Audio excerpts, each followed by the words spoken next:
Salud, hermano! Is this becoming a common thing? Now we're drinking on every episode? We can't be doing this. I'm super healthy. You have a problem. Honestly, I'm disgusted. How dare you? you filthy bastard.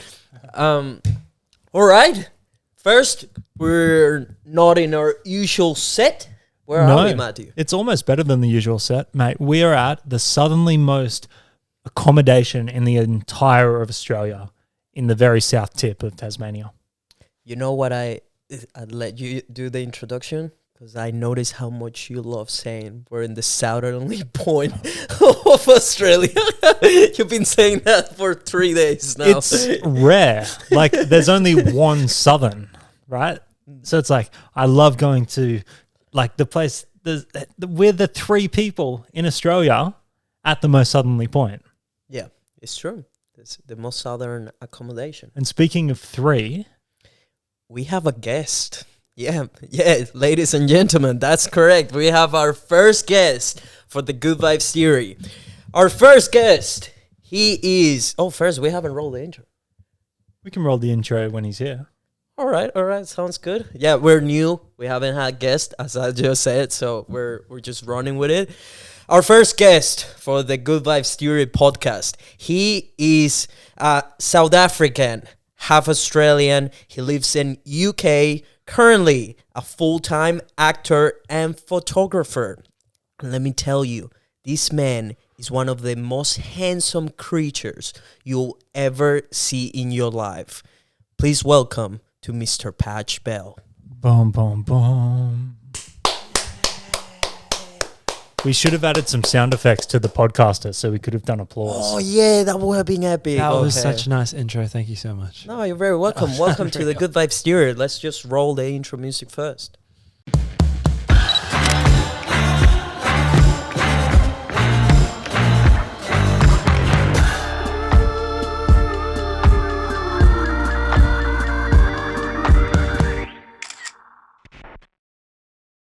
How's the Good Vibe people? Welcome to another episode of the Good Vibe Series. If you're new here, my name is Nelson. My name's Matty. And we're here to share the good vibes with the world. And explore, create, inspire. I've lost it again. You lost it. You were doing so well in the past year. Now we're back into the groove of things now in 2022, and I can't do it. We're back to it. Matty doesn't remember. He's part of the intro. But yeah, guys, today we're with Mr. Patch Bell. So before we get started, as Matty said, we are in Tasmania, which has been incredible. We still have, how many hours? The most southerly point. Yeah, we're in the most southerly point. Yeah. Sorry, I forgot to mention the most important part of it. It's freaking beautiful as well. These windows, what you're missing out here is quite a lot. Well, maybe this is lovely. I actually like this set a lot. We had a painting in the background, but Mr. Matthew didn't like it. Why did you didn't like it? I thought it was dog shit as well. Really? Yeah, some What was wrong green with it? mossy. Bro, yeah, it's green mossy rainforest, and out there is like alpine bushland. Yeah. It's like, what are you trying to be? Yeah. Okay, What are I you see crazy? your point. I see your point now. Just Okay. make another window. And don't paint the wall purple as well, please. I don't like purple, but I don't mind it. It's like a scab. It's like a scab purple. How are we feeling about the couch situation, though? the couch. That chair is a bit too extreme. Yeah, I hated it in the pictures on Airbnb, but then upon sitting on it, I'm pleasantly surprised. Mate, you're a king in It's there. a Hey, throne. I feel like one. you are Patch, son of Patch. Patch, son of Rob, sub man. So I've been watching The Last Kingdom on Netflix, and it's one of those medieval like series type like Game of Thrones of Vikings, and then every time the character or anyone introduces themselves, they're like, "I'm Uhtred, son of Uhtred from Bebenberg," and I was thinking about it. I'm like, wait, I'm actually Nelson, son of Nelson from Kira. I think you have to do the birthplace, because then it's going to have more so it'll authority. be from Caracas. That sounds way better. Yeah, that's better. really hoody. Right? There's a I'm city. from the hood. There's a city in Namibia called Caracas. Caracas. That's a bit far from Caracas, but I'll take It's it. pretty much exactly the same. It's probably pretty similar too. It's nothing. All right. We're going on a tangent here. Let's address this beautiful gentleman. Patch, could you explain a little bit who you are? I'd love to. Thank you. So I am 20. I'm 30 next year. Oh my god, you're so old. Same. We're all 30 next year, but I'm actually still 28. So I'm 29 in May, and I'm South African. I somehow have an Australian accent sometimes because I lived here for like 5-6 years, and then I moved to London where I chased my dream to be an actor, and I got it almost right, and I'm still chasing it. And yeah, I come back every now and again, and I get the privilege of hanging out with these guys and playing with skateboards and going surfing, and I got a good life. That's me. I want to understand before we get it deep into this. Into we're not gonna go deep into you, bro. Like into fine. your life. That's what I mean. You're welcome to. We can go deep into it if you want, because you're pretty handsome. I'll open right up for you. But Jesus Christ. things are definitely not getting strange here in this cabin in the middle of the woods with 3 guys. Yeah, there's an outdoor bath. And, we're thinking of using it with some wine and Gonna get some shots. Yeah, I'll open up in there for you. Open an OnlyFans. Speaking of I'd love to OnlyFans, yeah, I know you want to talk about it. But first, why do you guys? We just shot a podcast, a different podcast.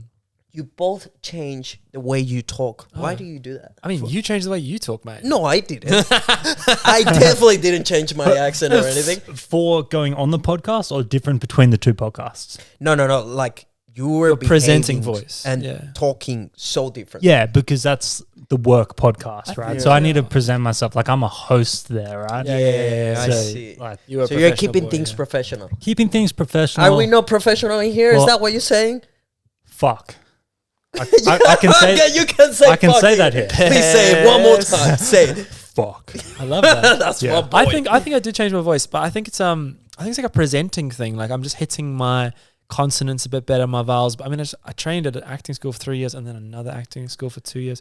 So I think it's just like as soon as you're on stage, you talk from the diaphragm, and maybe that changes my voice a bit. But I felt the acting thing carried through in the last podcast as well, because the way you are articulating what you were talking about, you were sort of thinking ahead of these would be beneficial things to say. yeah, So I'm like, yeah, Pat. Yeah, Patch. You get that going. Keep it up. Keep it up. Keep it up. You're nailing it. We're selling more things to you. Thanks, mate. I love that. Yeah, I really enjoy. I mean, I often think to myself like acting's great, but like maybe I would go and do like a show, like a late night show. I would host. I've hosted trivia a shit ton in bars, but I've hosted a few open mics, and I've hosted a few stand-up nights. I'm not a stand-up by any means, but I can like introduce different people, and I often think like that. You don't do stand-up? But you're so funny. I've done it once in Brisbane in the Newmarket Hotel, I bet you. and I got booed off stage. So Did I you? haven't fucking done it since then. Emotional damage. Yeah, Brother, emotional I will damage, never boo you out of stage. I do. You know what? I actually was thinking about it. I've got a very good friend who's a successful comedian in London, and he always hits me up to do it with him because he also thinks I'm funny and I like to talk on stage. So it's a hard thing to do that stand up. It'll be so difficult to be a comedian. Yeah, definitely. To actually, because you have to sit down and write the material properly. Like you Yeah. can't just wing it. No. And then really you have to do it over and over to like test how people are going to respond and then tweak it. Yeah, from what I've spoken to, is you got to get booed off stage about 100 times before you have a successful show. Wouldn't you agree that being a comedian is one of the few jobs on the planet where you can get away with virtually anything? Absolutely. Like you can say whatever the on fuck stage. you want. Yeah, absolutely. Yeah, on Bill stage. Burr. Have you seen Bill Burr's latest? Oh man, he doesn't give a fuck. He's awesome. He said whatever the fuck he wanted. What? But it made sense and it was funny. And I think you got to understand it's in the frames of comedy. As long In as the you're context of a joke. not attacking someone. Jimmy Carr put out a new one recently, and he's not so much telling like long form stories. He's like just short punchlines, and it's fucking brutal. Man. He's great. Nothing soft. I met him. Wait. I met him in Time London. out. Time out. The three of us agree who's the GOAT, right? We're The talking best Chappelle. comedian. We're talking Chappelle, Chappelle. right? We're talking Chappelle. I think the best. Oh, Patch, don't do this to I me. like Chappelle a lot, Don't do but this to the me. best has got to be some younger blood. What? Mate, Chappelle, he cracks me every single time. He's so good. Yeah, but he's done. As a public, No, don't do this he's to a me, like Patch. public speaker. Like he is just naturally funny and can just like. I mean, he is an absolute artist. I think He's an absolute without artist, yeah. scripting it, he can just talk and it would be hilarious. It'll carry you through the story. He knows how to hold the crowd. Yeah, and that's kind of how he is, I think, in real life. Like Jimmy Carr, when I was working at this hotel in London, and he came in and then walked past me and then turned around to ask me a question, like kind of from about 20 meters away, kind of like oyed me. And my whole heart like tightened because I thought he was going to take the shit out of me. I thought he was going to be like, your mom's a fucking bitch or something. Like, so, you know, it's what he says, like, your mom's licking off the carpet. Or, I thought he was going to like nail me. And he was like, where can I buy cigarettes? And I was like, oh yeah, there's a Tesco like just down there. And he was like, thank you very much. And he fucked off. Oh man. And I was like, just, I didn't get roasted. I was like, just like social media influencers or actors, musicians. Yeah. That's a personality. Yeah. Like, you know, like when you hear a comedian and stuff, yeah, he's gonna be probably a really funny human outside of that. Yeah. But still, it's not like you're gonna say hi to him and wait for a joke. Like, hey, Chappelle, how are you? I'm waiting for a joke back. No, he'll be like, hey, mate. Yeah, I think every comedian has a different level of like stage persona too. Yeah. So like Dave probably is himself on stage and he's a master of his craft. Yeah. Where some people are an act. Yeah. Right? Yeah, so they're almost like a character that they play for the stage show, and then they don't carry that through into real life. I feel that also the people who play characters on stage, it gets to a limit and then it's finished. That character can only go so far. When I've done performances that have gone on a long time, like you kind of find this, like I know this guy now and he's finished, and then it's hard to find new exciting ways to present things because I'm finished with him. But when you are just yourself on stage, it's a pretty impressive thing to be able to do. Like someone like Chappelle or Bill Burr or Trevor Noah. I like Theo Von. I think they Theo are. Von, Yeah, he's another. He's funny, yeah. I think he's what, the guy. what was the name of the fat guy that is friends with Joe Rogan? Tim Dillon. Yeah. Man, Tim. Joe always says he's a national treasure. We gotta protect him. Man, he's so funny. Right. I love him.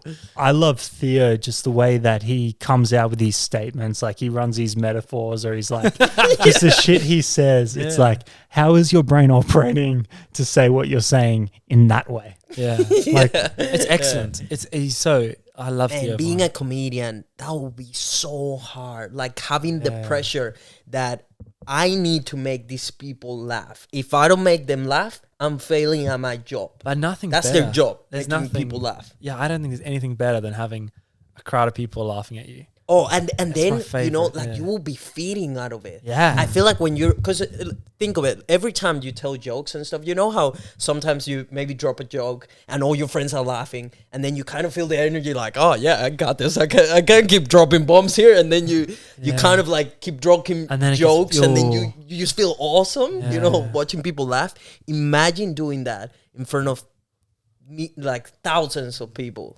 All those people we just mentioned, right? It's sort of different for them because they made it, right? Yeah. So if they have a show, you're selling tickets to people that love you. Yeah. Pretty much, right? Yeah, so I think it's probably a bit easier, yeah. It's almost like you just have to keep up what you're doing to No not disappoint guarantee, them. but No guarantee, easier. but it's easier, right? You're playing to an audience that likes your food, you know. Yeah, they know what they're buying. Like Exactly. If you they know the type of humor. if you went in cold with Jimmy Carr's jokes to a random comedy Maybe club, you don't like it. Yeah, maybe you don't appreciate it. Yeah. who knows what's going to happen? Yeah. But that's not to say that thing can't work. But like maybe you get the wrong crowd. I know. Yeah, a good friend of mine is in Brisbane. He's like a more mid-tier stand-up comedian called Jordan Schulte. I was speaking to him just the day before I came to here, and he stopped doing comedy in Brisbane because he's just like, I've done every bar, and I do private events now, and I'll get paid to do that. But he's done every bar in Brisbane, and he's just like, I know this works here and that works there, and I was like, dude, come to London. Like, and I think there's a lot of people who just need to go to that bigger stage. And I think the avenue a lot of comedians are doing is YouTube. yes, Oh yeah, Because that's the best way. that's the way to do it. build a broad platform, and you can actually gather an audience. yeah. And then when you do go somewhere, you have a platform You have to. a bit How of have a you seen name that? now. Is that like lives? People doing lives or something? No, they just like, you have to put work into producing videos. Yeah. Like a lot of the Australians are going down that route. Like sketches and stuff. Like, Man, Isaac I feel like Butterfield's probably the sketches, best example. Sketches, Isaac I feel like are dead. Like at this point, that used to be Yes and no. huge. That you know that Fairburn Films guy, yeah. that fat little ranging kid. Oh wait, no, they're awesome. They're awesome. They're pretty funny. And a lot of They're pretty TikTok. A funny. lot of TikTokers. yeah, the sketches as well, TikTokers, and then like if they stretch it out, and like the videos trash a lot of the time. Yeah. Well, then some of them are like they just talk on political or whatever's up to date, and they do videos like that. It's like a stream of consciousness. Yeah, but it's funny. Yeah. Like they're definitely hard and then you comedians. use filmmaking to like jump cuts and accentuate things. Yeah, Yeah. Isaac Butterfield's the best example because he's pretty funny. Yeah, I need to look this guy up. I What think does he he's do? pretty funny. Give me the piece on Isaac. Isaac's pretty much this dude that I don't know if he started comedy or did the YouTube thing first, but he always wanted to be a comedian. No, he started YouTube first. I actually found his channel when he was so tiny. He was maybe 30K. And then he grew so quickly. He was putting the work. He was grinding, and the boy made it. Yeah. So he's So what did he probably post to following social like a medias? Jim Jeffries sort of Okay. persona. Like Yeah. he sells stickers that say "fuck vegans, fuck cyclists." Yeah. I like he gets he into it. plays up to that audience. Isaac dude's- Butterfield. The dude's like 6'9" with a beard. Oh, Like he's a sick. Is he that tall? bro. He's like that much taller than me. Really? He's a massive man. Wait, how do you know Wow. this? he Have you talks been in about bed it. with him? No, because he talks about his weight sometimes. Yeah. So that's the thing. Like he has like not bowing down to political correctness, and Yeah. but he responds to things happening. Yeah. So whether it's like responding to a fat chick on the cover of Cosmo in a funny way, or Yeah. is Australia racist, and then he gives his 2 cents on it. Right. Talks about politics, but it's hilarious. Yeah. And then at the very start, like he started doing comedy shows and stuff like that. Then he started doing tours, and then because he's like the biggest YouTuber in the comedy scene, he built an audience. you can't have like the Melbourne Comedy Show without him. Yeah. Like you can have these Channel 10 dudes on the project, but Yeah. they don't have the reach. I just don't think the project's Any It's getting good. cancelled, I heard. Thank God. What's getting cancelled? It's the trashest show. Why is the project a thing? My As mom a- and dad refuse not to watch it every night. Basically, the project's like an hour at the end of the news. There's just like not any news and 4 people who are not funny, not saying anything insightful. Wait, who the hell is watching news? these Everyone, days? like all the mums and dads. The it's oldies. It's like comedy for old people. Oh, it's so bad. It's like, today, 2 men played table tennis and then they saved a woman at the beach. Oh, what do you think about that, Jennifer? And she's like, well I like going to the Man, beach. And then it's just hilarious. it's so like not mainstream media Yeah. is so strange and cringe to so watch shit, these man. days. And well, that's the thing. One YouTuber with a camera in his house Yeah. is getting more views than the project funny. I don't think 100%, pay him to be yeah. on the project. because have these funding models. He's actually got mad beef with the project, which is hilarious. He should just He be the calls out all project, their yeah. shit. I've not seen him and I know he's better. Yeah, he's definitely better. Yeah. Him and what's that? Akil. I don't know what his name is, You're right. but that guy, he's like, The guy from the project. yeah, he's like, I don't hate that guy. I He's the don't- one that's okay. but he leans on his like differences Yeah, okay. Gotcha. to be like have the higher moral ground in situations, and the Understood, progress yeah. progressively been getting like more and more left to the point where it's Yeah, like it's hard left. they just take the hard left political Yeah. like and then trash yeah. anything that isn't, Yeah. and then it begets not entertainment and not funny. You're not a news show. Yeah. That's so interesting. I mean, like you say he has beef with the project. I don't know, like I think there's got to be new space for new shows every season, every month. I think TV has a responsibility to fund new shows, and the fact that Neighbours and Home and Away has been going on for years and it's popular and it's great, it doesn't mean it doesn't have to stop. Like it can keep going, but like I think Australia has a responsibility to make relevant new stuff that's from all spectrums of authentic storytelling, and funding people like this guy.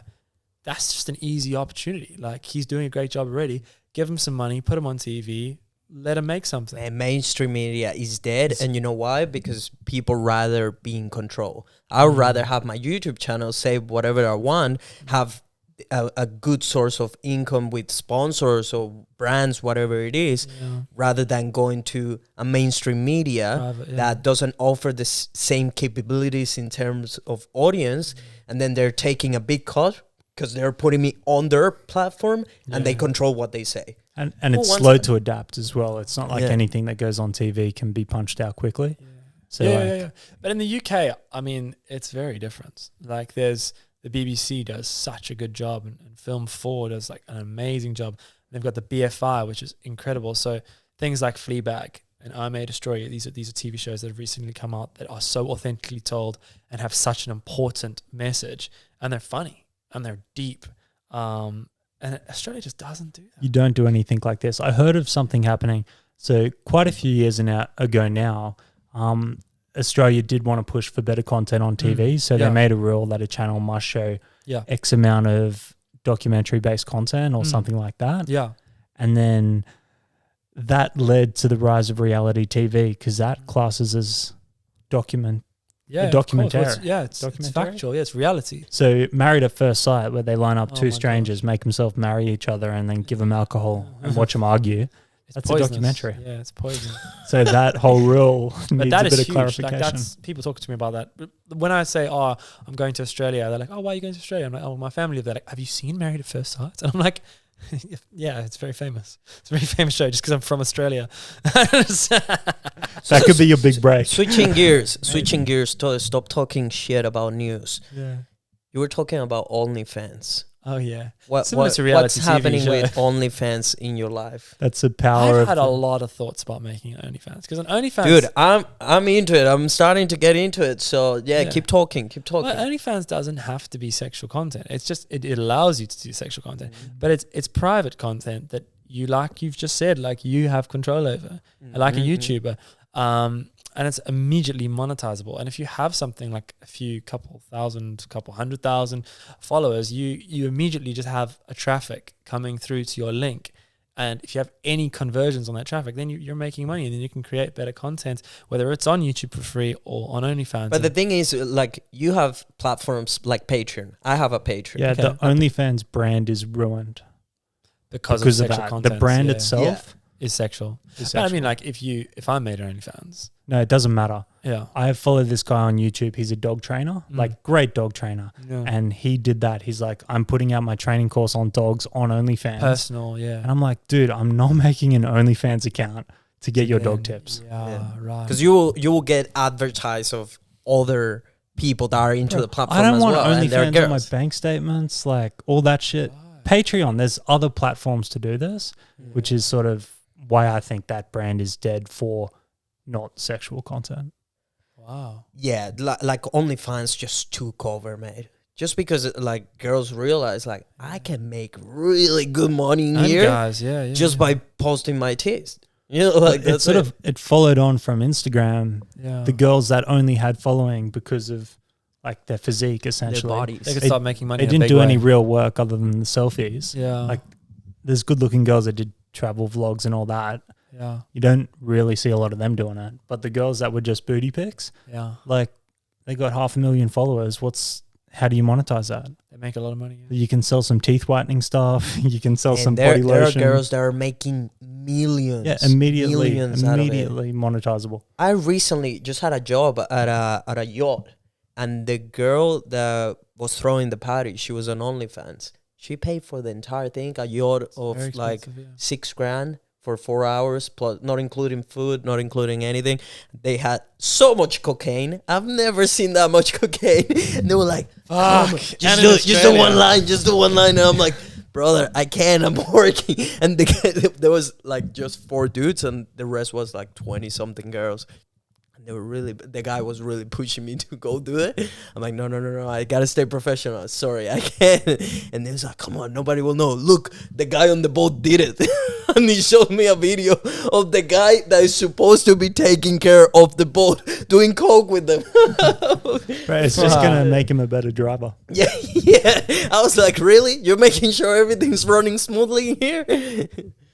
Yeah, man. Like they make a lot of money, don't they? But you're obviously going to hear about the ones that make a lot of money. Yeah. Like how many... Loads that don't. Yeah.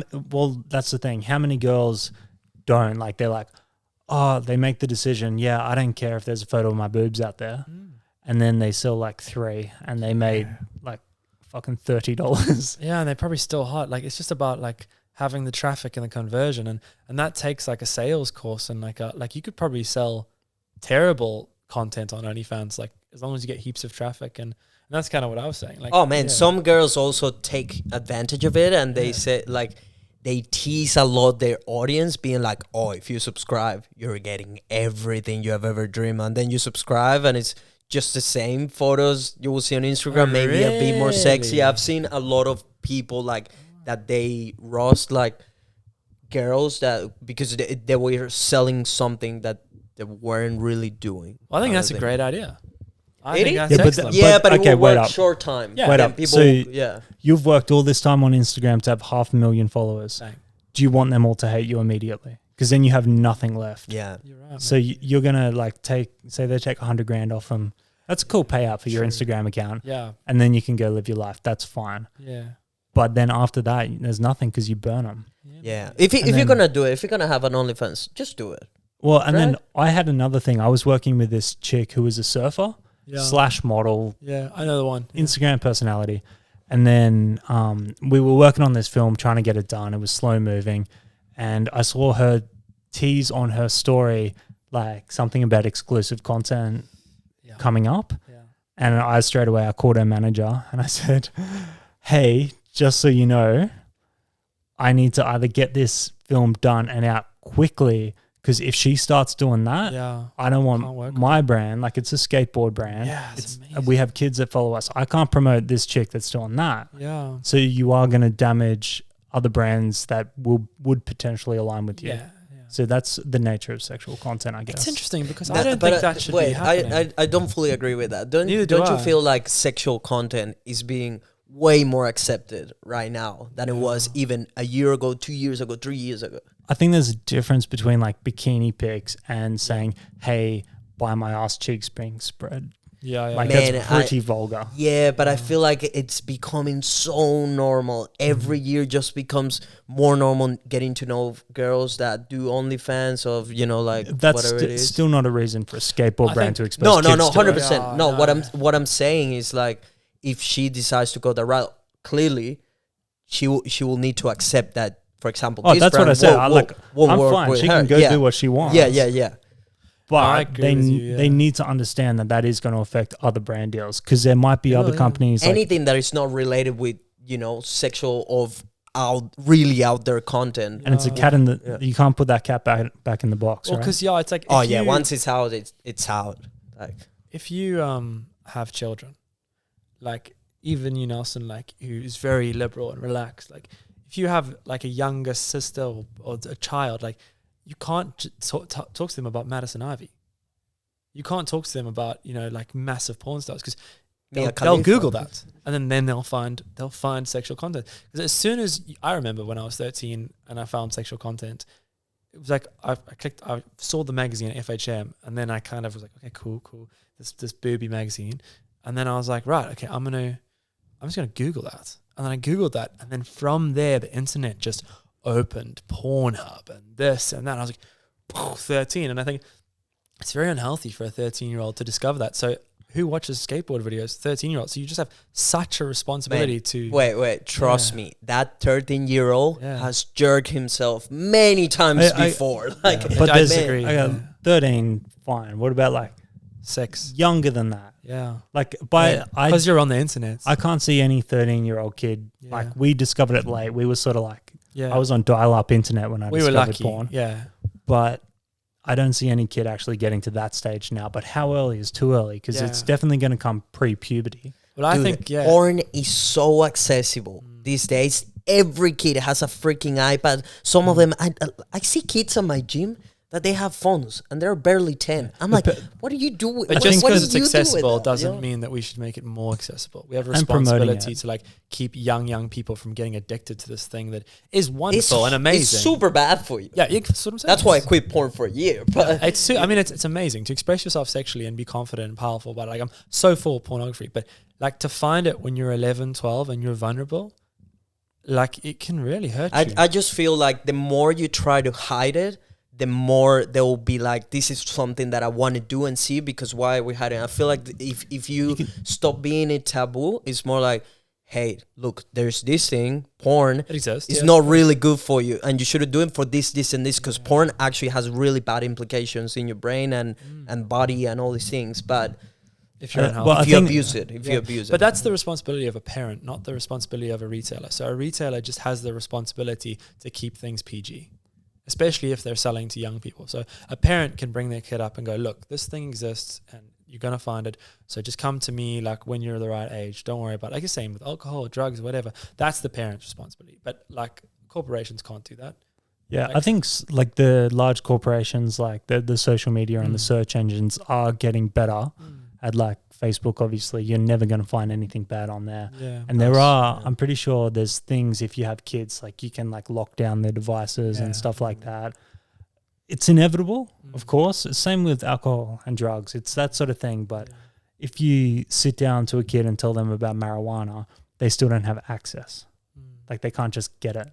Yeah. Like, you tell it. Man, kids in school, of course they can get it. 100% they can get it. Not a 10-year-old. No. Not a 10, but But like you tell a pushing 10 you will be in teenager. touch with people that are 13 and they're like, man, recently Then they have to get money for it. we had the gym party on December right now, a couple of weeks ago, and this kid from my gym, he's 14.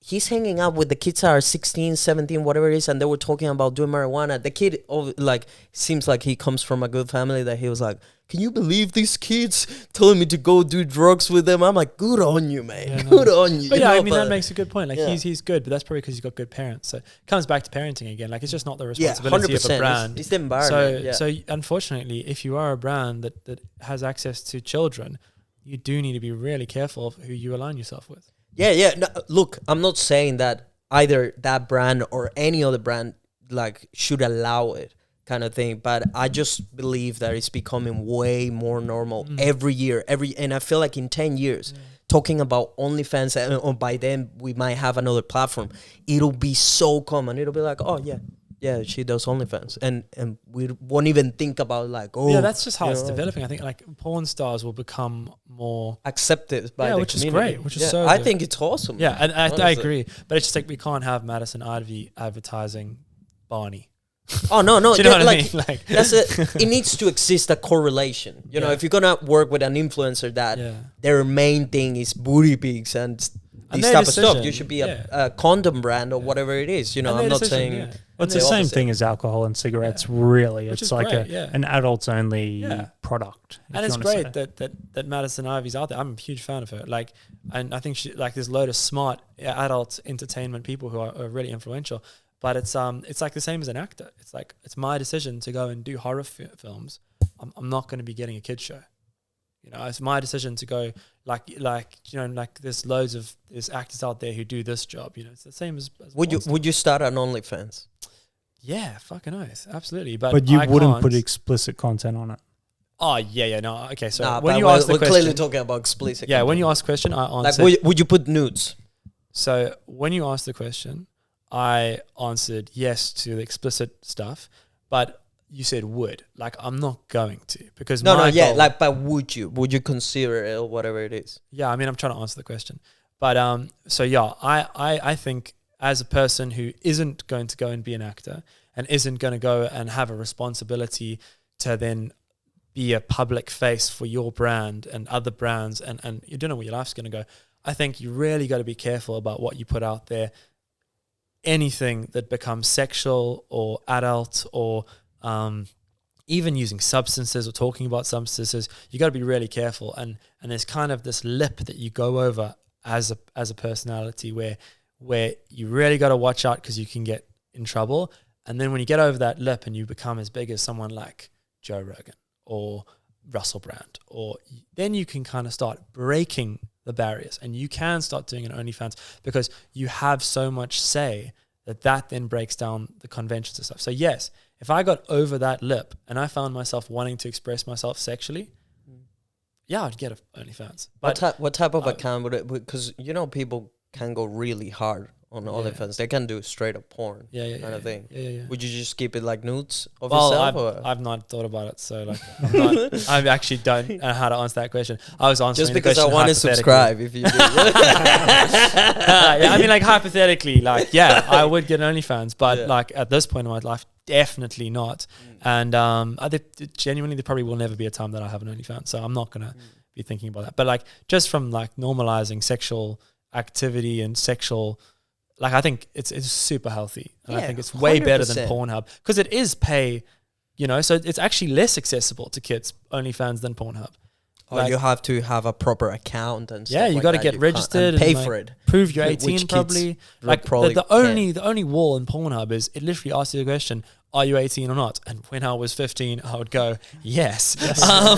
But and I wish I hadn't found porn when I was 15. You know, it then became a battle when I was 20. Were you ever addicted to it? Absolutely. Yeah. I mean, I try not to watch porn now, and I have healthy sexual relationships with people. But yeah, I think it's same as I was addicted to alcohol as well, and that's why I'm sober. Like, I think it's very easy to get addicted to something. You should talk to Matty about that one. Yeah, you're alcoholic. Nah, I mean, I was drinking a lot, man. You're alcoholic. Once it impacts your life in a negative way, then you have a problem. Yeah, he keeps I agree, getting into that. Yeah, but if you're a very high functioning human, you can kind of draw that line of, is it? No, it's not. I'm still getting everything done, but without it. Yeah, and that's kind of why I danced on, and then. But you being addicted to porn is not affecting other people. It's affecting you. I mean, it does affect other people. It affects people I'm having a relationship with. Yeah. It would affect my sympathetic nervous system. So when I'm working and I'm getting into that red line because I'm craving something and I snap at someone, I think any addiction affects everyone around you more than yourself. You're listening, right? I'm listening. Yeah. Okay. I know if you are high functioning and very in control of yourself, your sympathetic nervous system can go so far, and you can be right in that red zone, close to snapping, and you just don't snap. How do you call yourself being like, oh, I'm actually, because I deal with I dealt with that in the past as well, being addicted to a point where you're addicted to porn. How do you call yourself like, I Googled this. I Googled it. I'll tell you, actually, and this is where that lip happens. Terry Crews. Love Terry Crews. The big, muscly, black actor from Brooklyn. He's awesome. I love him. Yeah. I think he's one of my favorite actors. And he's not doing theatre at the National Theatre or the Globe. He's not like a highbrow actor, but I think he's one of the best actors in the world because he's so honest. And that's the responsibility of an actor, to tell the truth, to tell a story. And he came out and he was like, I'm addicted to porn.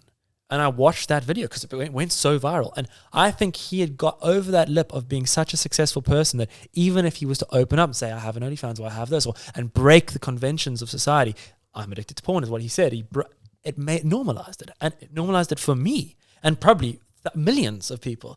And I watched that video and he really opened up and I was like, oh, this is a bit of a joke. Oh, this is real. And then I checked myself and I Googled because I watch porn every day. So what is the definition? And it's when you can't remember the videos that you're watching, and you catch yourself in the morning or even an hour after you've masturbated or watched porn, and you go, who was in that video? What was I masturbating to? And then if you're watching, and then there's a feature film called Don John. It's all about porn addiction. I watched that too. Oh, I've heard of it, but excellent film as well. With Joseph Gordon-Levitt and Scarlett Johansson, and it's you can see. But the great thing about that film is it also points at Scarlett Johansson's character and says she's addicted to a lifestyle that doesn't exist. She had the rom-coms and the porn for women, that it's unrealistic lifestyle that you're going to marry this prince, and then the porn for Don John, Joseph Gordon-Levitt, is that you're going to marry this woman who's going to do this very explicit stuff on demand whenever you want to go on the internet as quickly as you want. So it's pushing out on both sides, So and both then sides, the divides become so hard that I think that's going to be like one of the main problems for relationships, because we have that much exposure to what's better that's out there. Yeah, and it's not girls who want that lifestyle. There's girls addicted to porn as well. Yeah, 100%, and there's guys addicted to The Notebook. That's me. But no, I found myself not remembering who was in the videos. I found myself doing it as a release, and doing it not because I'm finding myself naturally getting horny. I found myself, I'm feeling nervous and anxious, so I'm going to go to my room, close the door, punch one out for a better film. And then that started to get in the way of my life and, affect my sympathetic nervous system and affect how productive I was. And we can't be perfect people with constantly being in the comfort zone of our nervous system and nailing everything. So we do get thrown around, but we don't need porn, alcohol, drugs, and there's loads of other addictions to affect us like that. Yeah. A couple of years ago, when I started working from home, that's when it got really bad for me, because I was just working, making videos, whatever. And then at some point you'll be like, oh, I can really, just do it pretty quick, you know. And I just found myself doing that every day, every single day. And at some point, I read a book. I'm big on reading, and I read this book called The Penis Book. I the feel penis like book. every man should read that book. It's written by I forgot the word in English for the doctors of the penis. Urologist. I didn't know that word. Yeah. Urologist, fantastic. know Everyone, that? Yeah. the penis doctor is Yeah. urologist. So it's a doctor, the one who wrote the book. His name is Aaron Spitz, and in the book, he's explaining everything you ever wanted to know about your penis and how it works and all sperm, all these things like length, all these. Why is these it things. so small? yeah, why? Well, I can't relate to that. That's a one, personal really. question. Yeah, same. Yeah. I need to know. Well, you see, in the book, he explains that small is really something like less than 9. No, like micro penis is one thing. Small penis is different. Yeah. But the average size, I think, is something between 11 centimeters and 15. Thank God he didn't say inches. Yeah, Yeah, I was about to make- centimeters. Jesus Christ, So, I'm man, down on those numbers. That's the average. Most dudes will have a dick of that size. If you're above, I think it's 15, you already consider like you have a big dick. Super big. So it's pretty fun. Do Like we have a ruler in this little shack we're in? Dicks do is we so have one? A interesting. ruler. man. I need to Yeah. measure something. oh, you're gonna measure? Yeah, because it's yeah. like such a big thing in society. Everyone's always talking about dicks and pussies, but yeah, it's such a big deal. On the book, Yeah. he talks about porn, and he says how porn is so bad for Yeah. your brain because it actually shrinks some areas in your brain related with pleasure and stuff like that. As soon as I read that, and he gives the like recommendations at the end of the book of how to prolong the health of your penis so it can last for, you can still be fucking when you're 80 Yeah. and still get erections and Yeah. stuff like that. The biggest one, one of the biggest ones was No, what- quitting porn. Yeah, wow. Brother, 100%. I was like, I'm going a month off. Yeah. And I did a month, and then I was like, oh, I think I can do 2. Then I did 3, then 6. I'm like, I might get a year. And I did a year Yeah. out of it. And these days, like, That's great. I jerk off very rarely, like maybe once a week, yeah. which is it's fine. But yeah. Interesting. I found myself, like I've had unhealthy periods in my life with it as well. Usually it came from like boredom though. It was like filling a void, Yeah. which is, I find a problem because yes, like I drink a lot, but I never drink just because I'm bored and I need something to do. Yeah. Like Yeah. Okay. that's probably where I found it to be like the main problem. And then Yeah. obviously the ongoing effect of that in a relationship, like the other person you're with, you have like, Yeah. you got to be honest and have commitments with them. So I pretty much just started substituting it. Like if I was going to do it, just making a conscious decision, Not to.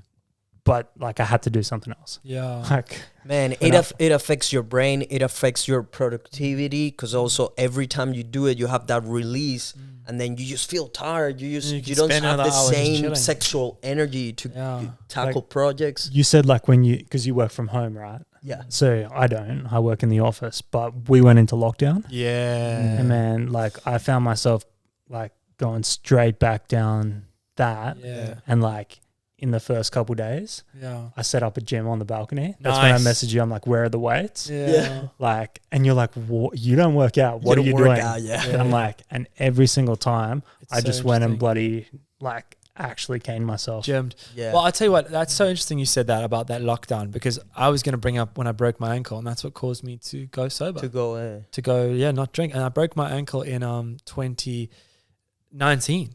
So before COVID, it was October or August 2019. I broke my ankle and I couldn't work for like 2 months. And I was so lucky. I got a voice acting job, so I got to still pay the bills. But I then drank because I was bored.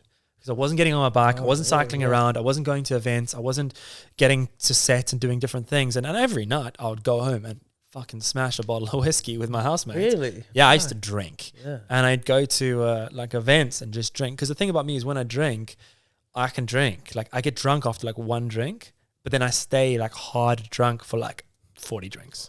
And it takes me up. So like I would just be smashed. And this freeing, and I get so confident and so charismatic, and I'd meet, and I got really good to help me. But then I realized I wasn't making relationships with those people. I was living the little moment. I was their guy that they would laugh with, Yeah.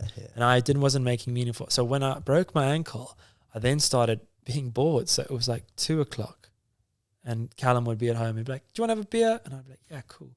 And then when I recovered from my ankle, I just felt ill, and I just felt like I can't, but I really wanted to drink, and I was like, "Just don't."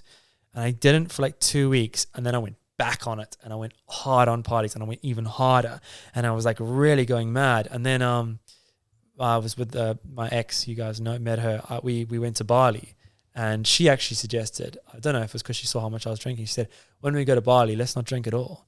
And there wasn't much access to where we were in Bali, and I didn't drink for a whole month.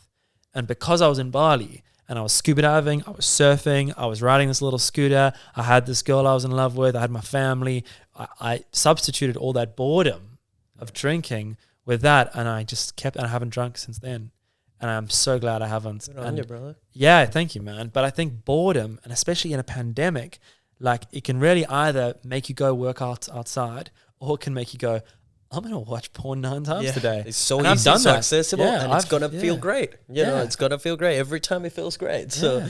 but yeah, definitely, if you're addicted To something. because most things, there's few of them that you got to be careful in the way you cut them out, because they might have actual repercussions on yourself, that they might kill you. Health, like in your health, like with certain drugs, I think heroin and stuff, you can't really. Mental health is just as bad, it's just big, and you may need support. But when it comes to things like porn, alcohol, cigarettes, I would say those 3 are very, very common in a lot of people, and maybe you'll go through stages of them in your life. Man, cold turkey, literally stop from one day to another. I did it like that. It was hard at the beginning with porn, very difficult because you're so used to it. But after 2 weeks, 3 weeks, it gets easier and easier and easier. Cigarettes, I saw it with 2 housemates I had. I helped them to actually cut it out. They did a cold turkey, same thing. Difficult first weeks. Afterwards was easy. Yeah. And you know, that's it. The more you do it, the easier it gets. And there's a great quote from BoJack Horseman. You know the show? It's a TV show on Netflix about a horse. You should watch it. It's really funny. It's a really good show. And right at the end, I think, of the 2nd season, he starts running, and he passes out just 40 meters from his house up this hill. And this guy runs past him, and he goes they yell at each other or something. And then the guy runs back, and he goes it gets easier. You just got to do it every day. And then he keeps going. Awesome. Yeah. It's but you stop one day, then and it's just one day at a time. It's like that one step. You don't know where you're going, just don't do it tomorrow. Man, 100%. I love that. And if there's anyone listening to this that is realizing right now after listening to this conversation, because it happened the same for me, you know, man. you got to actually, you need someone else to tell you hey, man, this is bad. You shouldn't be doing this specific thing this often, you know. So if you're just realizing that you're addicted to something in particular that is either hurting you or hurting other people, I think you should take care of you. It's not just about letting it just, I'll keep doing this until it affects other people. I feel like you should actually, you just have one life, man. You just have one body. Take care of it. You know, nobody else will do it for you. So if you've just noticed that you have a particular addiction to something, man, take the step and just replace it with something that is actually healthy for you. And even just taking breaks is so good. Catching it before you get properly addicted is really important too. But just taking breaks is so important, especially with something like porn. Yeah, I think because you could really start to then lead into an unhealthy sexual relationship and then become maybe a sex addict, which is really, I think, much harder than being a porn addict. And you know how it also affects yourself? You start having less enjoyment out of sex, because now your brain got adapted to I have this particular person that has either, you know, the massive tits, the big butt, the perfect face, whatever it is that you actually like. And then because your partners doesn't look like that, you don't even get that excited about it. You don't get the same enjoyment. You actually rather just go and do it yourself, because your brain now adapted to that specific thing. So I noticed how my sexual relationships started improving a lot more the minute I cut porn completely out of my life. Yeah, no, same. I noticed the same thing. It's really interesting how that works. Like, there's another thing I want to talk about is nudes. So, like, if you and your partner make sexual content that's private just for yourselves, I find if I watch that, I do not have the same feeling as when I watch porn. And maybe it's difficult to, depending on your addiction and where you're at and who you are as a person. If you're like an empath, or you're more connected emotionally to people, perhaps you're more distant with people, like watching that, can you separate watching that sexual content of someone you know who you love, or someone you've had a relationship with, it's more casual, and then watching porn? Because if I watch porn, I can't even remember what it was, unless I consciously think, oh, I'm watching porn now and that's who I'm watching. Yeah, and I think especially if you don't know who you're watching and they're a stranger, it's very cut, and it's like, do you know what I mean? Like I don't know. You don't know if they. But I'm jerking off to you. Like, are they in trouble? Like a lot of people doing porn are quite vulnerable. Yeah, it's a bad industry as well. Yeah, so like that's a whole thing. Wait, what are we talking about? The porn industry in general has like a lot of there's a few documentaries actually. There's a documentaries on Netflix called Hot Girls Only, which you should definitely watch. I've seen like the thumbnail thing. A lot of people taken advantage of really badly, and the same way models and actors are taken advantage of, and musicians are taken advantage of. So you mean the industry? The industry itself. But it seems to be horrible. Just a bunch of white dudes with money, like you need cash, do this horrible shit. Like it's not the same as being like empowered and like taking their sexual. There's some amazing porn stars like Brandy Love, I think. Brandy Love. She has her own Brandy Love. She has her own production company, and she is like super empowering and amazing woman who's got control of her like she's a producer.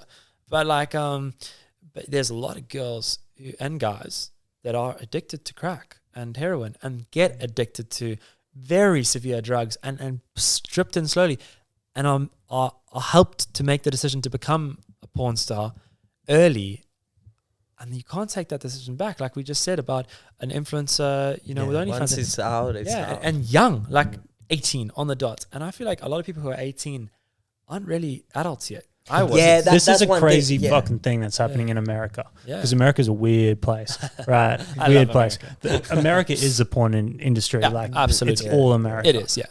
In America, an 18-year-old girl can jump in with 10 black guys and make a video. She can't have a beer until she's 21. Yeah, it's interesting. It's so strange. They have such a strange system, honestly. Man, what is that? And Australia, what's the deal? You can't make porn in Australia? I don't know. I'm pretty sure. Man, honestly, if you're 18 and you're listening to this, and even 21, I feel like when it comes to things that are this magnitude, like porn, I'm completely okay. We were just talking about it, and I'm very liberal with it and all this stuff. But man, you shouldn't be making any decisions that involve porn and yourself until you're at least 25, mate. And the girls are past their prime, man. Like that's the nastiness of the prime. Thing. When you say prime, that's the industry's the standard of prime. Because I know you're a married man, and you like. There's a lot of women out there who are beautiful, that are. But yeah, the prime. In terms of I know the exactly industry. what you're talking about. The industry, the main section on Pornhub with the most traffic is teen. I mean, most of those girls are retired by 25. Yeah. Because they've been through all this shit. No, man. I feel like by 25, you will have, not everyone, but most people will have a better sense of who they are, what they want out of life and all stuff, and understand also the consequence you have right now. Because like I said before, I think porn will become something that is very normal in the future, but still, to this day, you still have a lot of consequence that you need to deal with and accept once that thing is out. Until you're 25, man, that you at least understand a little bit better about who you are, what you want and all these things. Don't do it. I think going back to like both you guys asked about, would you do OnlyFans? I'm married. I'm not doing OnlyFans. But I think any particular thing like that, I just hate the idea of doing something based on like no real skill set. Like granted, okay, if you're going into the porn industry and you're creating and you have skills and you're networking, okay, I see that as like bettering yourself in this industry, Yeah. which would be similar to an actor or a model. Yeah, who's super into expressing themselves sexually, yeah. But if you're literally like sitting on the couch at home and you're like, I can't be fucked getting a job, I'm going to do this. It's a very short term Not really a play. conscious decision. It's like It's an incredibly short term play using almost like no skills because you're only using your body. And from what I've seen of promotion, there's a lot of girls that. Man, the way I see it, a lot of people think that, like, oh, they're so dumb because they're, doing porn or whatever that. I actually think they're smart. You know, like they're using their tool because your body in the end is a tool. Yeah. And if you're okay with all the consequences that brings, that maybe potential partners would not want to be with you. That's why I said that's why I wouldn't do it because I see it as Yeah. a short term play. Yeah. And I would want whatever I do in You have life to be different based goals. on skill set, something that's long term, Yeah. past 30, something I can do when I have kids, Yeah. something that I can show my kids. Yeah. That you're Right. proud of. Yeah, that I'm proud Yeah. of. And then if you take that and you put that into like this woman who owns a production company and she's started as a porn star, then it's it's a completely different kettle of fish. Yeah, Like, but she's and if you turned are it into something. She's business driven and she's and she had a conscious decision to like, I'm going to create this. But thing. she's got a skill set to do Yeah, that. exactly. Like, Yeah. don't just do it. I don't want to get you wouldn't wrong. just Yeah, do it. yeah, Yeah, of like course. yeah. If you are doing it as this is the easy road. I think basically never take the easy road. Yeah. Just always In life in general, you shouldn't. It doesn't last. And for some people, like even if you start doing porn, man, it takes a lot to be a high level porn actress, because especially now because it's becoming Competition. more normal, Yeah. more girls do it, Yeah. it's harder to succeed. You know, like The exception I see sometimes would be like, say you're one of those girls with like 1 million followers and you're actually like aware of how dog shit social media is for your mental health and you're constantly trying to impress people you don't care about. Maybe it could be like, I'm going to take that quick cash out for the next 6 months. And they're like taking advantage of all these idiots. Like, I like that. Yeah. And then they're like, I don't care about social media. I'm going to take my money and I'm going to go live cash my out, life in a yeah. different Go live in direction. Tasmania and make my own So- business. Yeah. Fully cool with that. Yeah. Just absolutely. know what you're doing. Yeah, I think Exactly. so too. It all comes down to that, man. Just realize what you're doing, and if you're fine with it, that's fine. You know, like just do it. Just send it. But Just send it. you know, and that's the other thing, because of porn and how much we're getting used to it. Yeah. These days it's harder for people to find something that is unusual, you know, because like the industry is so saturated. I saw this girl from UK that she was some sort of famous like mainstream media or a person or something. She started selling her farts. Oh, I've seen that. You seen that? Yeah, I've seen that. 200,000 pounds. I heard she had selling a hospital farts. in a jar. She In a farted jar, in a jar. yeah. Oh, stop your shit. Brother, I couldn't stop your believe shit. it. That's pretty smart though. That's Fucking so hell. smart. Imagine being like, oh, I don't have to do nudes or anything.